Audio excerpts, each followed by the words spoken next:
So I'm just gonna pop the lid off of here. I've got some nice boiling water here, and I'm gonna season my water with salt. Now, I know we all have different salt amounts. I'm looking over at my pals over here. So I'm like a 1, a 2, a 3, a 4.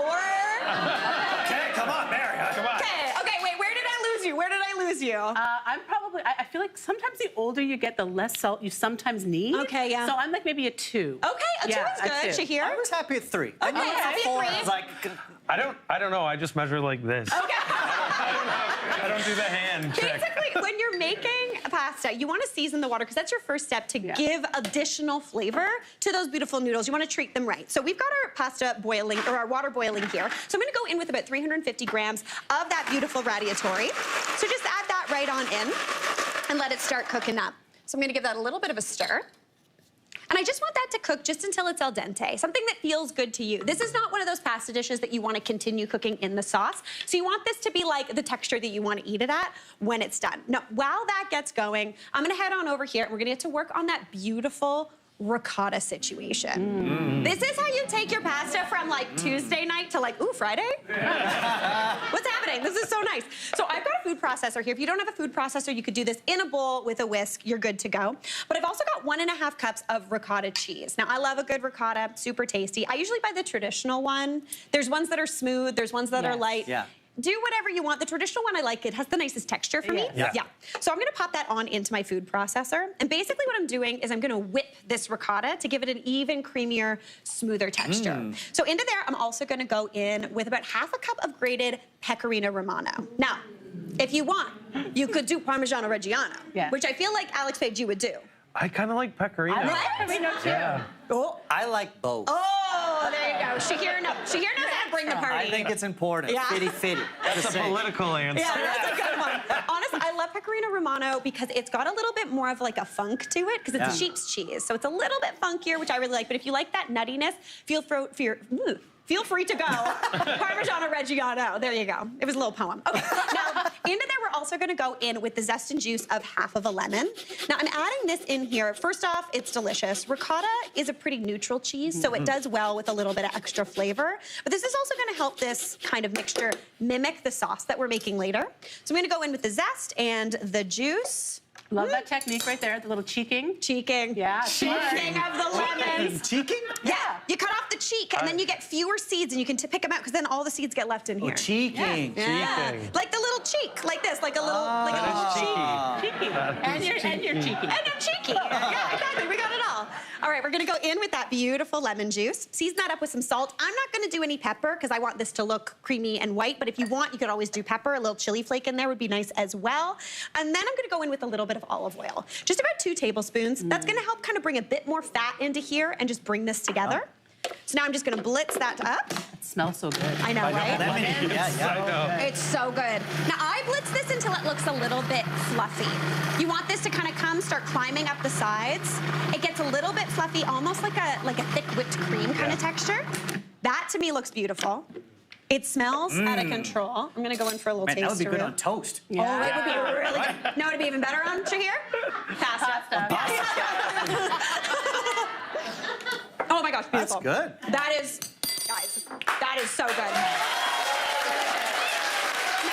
while this plastic keeps cooking, I'm just gonna get to work on a little bit of a crunch. I don't know about you, but I like a little bit of texture with my pasta dishes. So I like making something that the Italians call pan grattato, which just means breadcrumbs. Yes. It gives you a little bit of a crunch, a little bit of a crisp. So I've got a pan here over about medium heat, and I'm gonna go in with about 2 tablespoons of olive oil.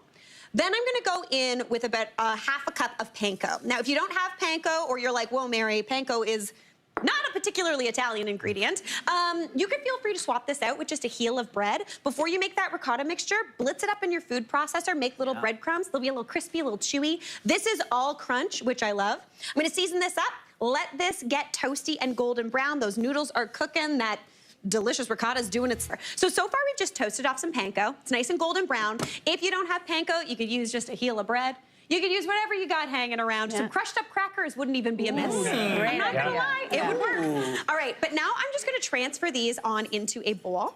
If you had time, you could set these aside just to let them cool a little bit, but I'm gonna mix in some flavors right now just to get them in there. So the first thing I need is a little bit more cheese. And we're sticking... Why not? Come on, like, right? Yeah, I was like, live a little. What are we doing? All right, so I'm gonna go in with about a half a cup of that Pecorino Romano. If you were using Parmigiano Reggiano in the actual ricotta mixture, feel free to use that. I'm gonna give that a little bit of a toss together.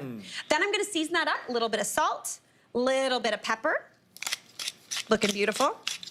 And then into there, we're also gonna go in with some lemon zest. Again, we are building lemon on lemon on lemon because Andrea's here and I am here. Yes. And we love lemon. And a little pop of flavor. A little pop of It's elevated. flavor. It's so good. They're So- even using lemon cheeks. Cheeks, Alex. I don't know. We got them all, we got them all. So I'm going in with the zest of the other half of that lemon that I added into that ricotta mixture. This is gonna give you that bright, fresh flavor, super, super delicious. Give that a bit of a toss. And then into there, I'm also gonna go in with some parsley. So I'm gonna chop up, I'd say about, well, you know me when I measure herbs. Handful. Have I ever told the truth when I'm measuring herbs? Absolutely not. The recipe calls for 2 tablespoons in here, and I need about a 1/4 cup later. But I'm gonna just chop up, you know, as much parsley as I want, because the herbs are, you know, something you measure with your heart, to be totally honest.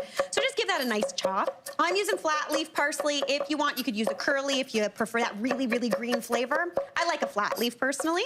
This is looking beautiful. So I'm gonna go in with about 2 tablespoons of that into that breadcrumb mixture. And what I've made here is kind of essentially savory sprinkles, which is always a good thing. So good. I love a sprinkle in any form, especially savory. So feeling good about that. Now we're gonna move on to the actual sauce. Now this is a no-cook pasta sauce. Super quick, super easy. So I've got a bowl here. It has got 1 lemon that I've zested and juiced in there. I'm gonna add in another lemon, zested and juiced. But that's because I really like punchy lemon. If you don't love punchy lemon flavors, feel free to just do the 1. That'll be absolutely beautiful. But for me, I like it to you know, taste like the sun exists. Yeah, exactly. Yeah, that's always a good thing. So I'm gonna add in the juice of that as well.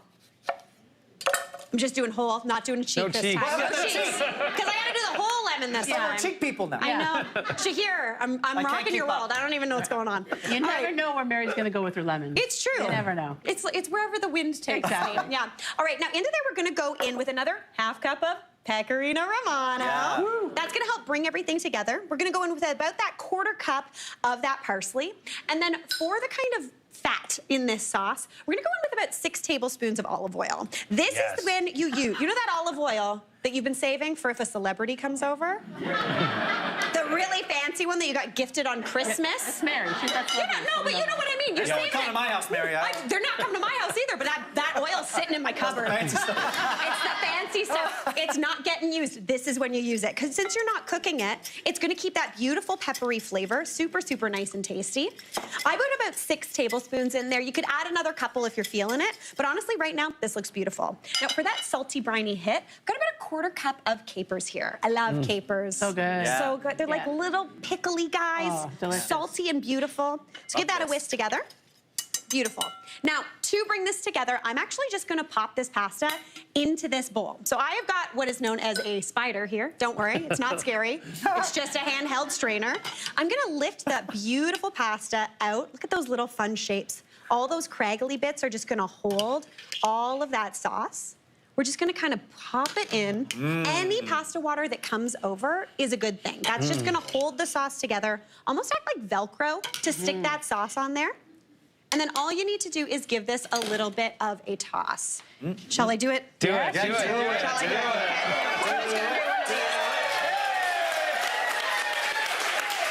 Honestly, that Radiatori grabs onto all of that flavor. Now, to plate this up, super simple. We get some of this lovely whipped ricotta mixture. Pop it down onto your plate. You know me, when I'm fluffy it saucing, is. I'm saucing a plate. If it's a thick and creamy sauce, I like saucing down onto the plate because then every bite you get a little bit of a scoop. So pop that down. Then we're gonna go on with some of this beautiful, beautiful pasta with all those capers and everything. Like bright and lemony and fresh. That is one delicious looking pasta. I am honestly so thrilled about this. This is truly one of my all-time faves. And then we cannot forget about our savory little sprinkle all over the top. Like that.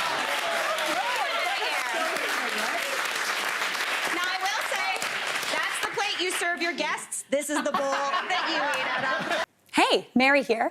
What did you think? Drop your comments below and don't forget to like and subscribe for more of the good stuff.